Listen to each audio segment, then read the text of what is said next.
vào xuống nhái luôn. Để hại nặng đấy.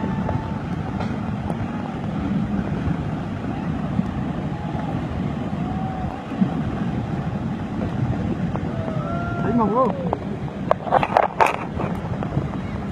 Đây, bắt đầu sân cái đá cái bắt đầu kìa. Nhà đi rồi, không biết đâu. Nhà đi rồi, nhà đi rồi. Lên đi, nhà đi rồi đấy. Ôi. Quay luôn. Ôi. Sợ quá, kinh quá.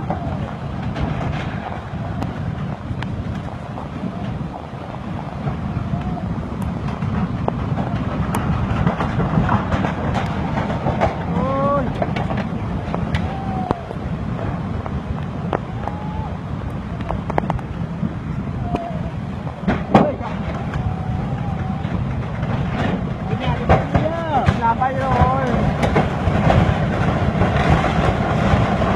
Tay tảng đi hết thành luôn rồi.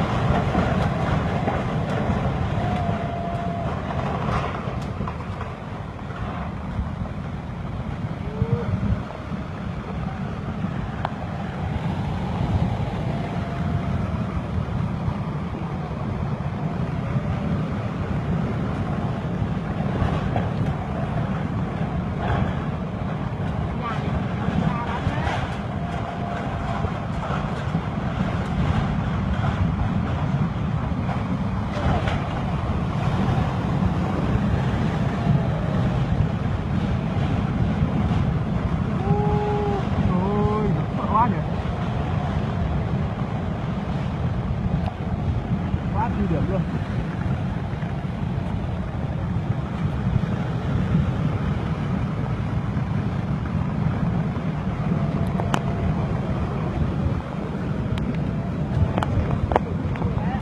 Lulu lah, apa lu?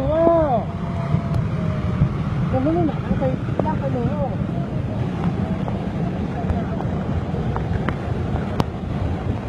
Đấy không, đấy đây. À.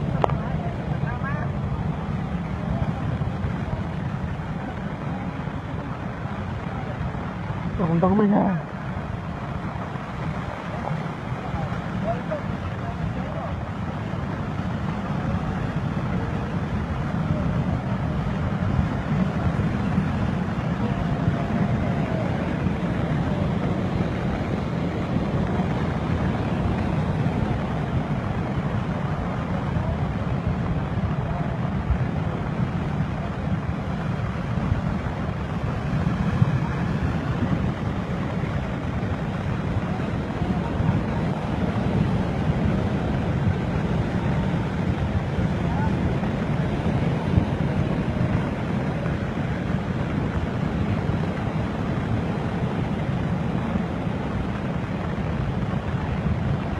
Quét này rồi. Có chứ.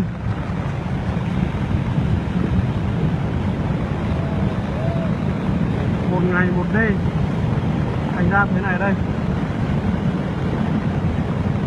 Là con nào thấy được tao tí không? Tao đó, tao có tắt đường tao nữa, tao nữa. Có chứ. Là cái nào tôi tắt đường tao chỉ một lần đấy là tao á. Nhất là có là chỉ trong người nào làm được đúng không? Trận đấu kinh điển nhất trước này á, Làng Ngô. Ở Làng Ngô đây.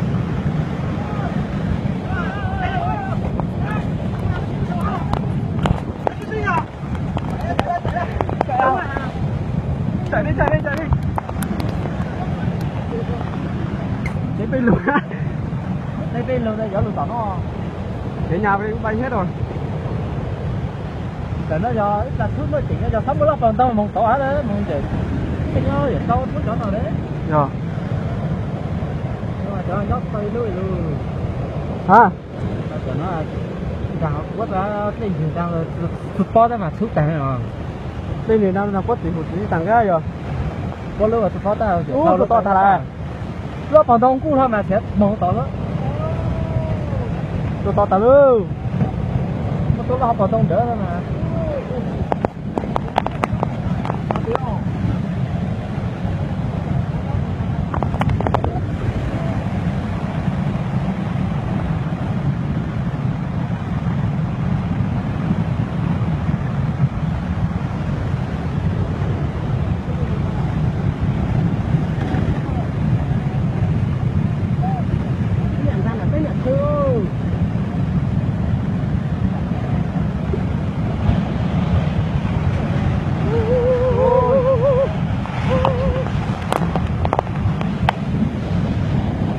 màu thì cất à.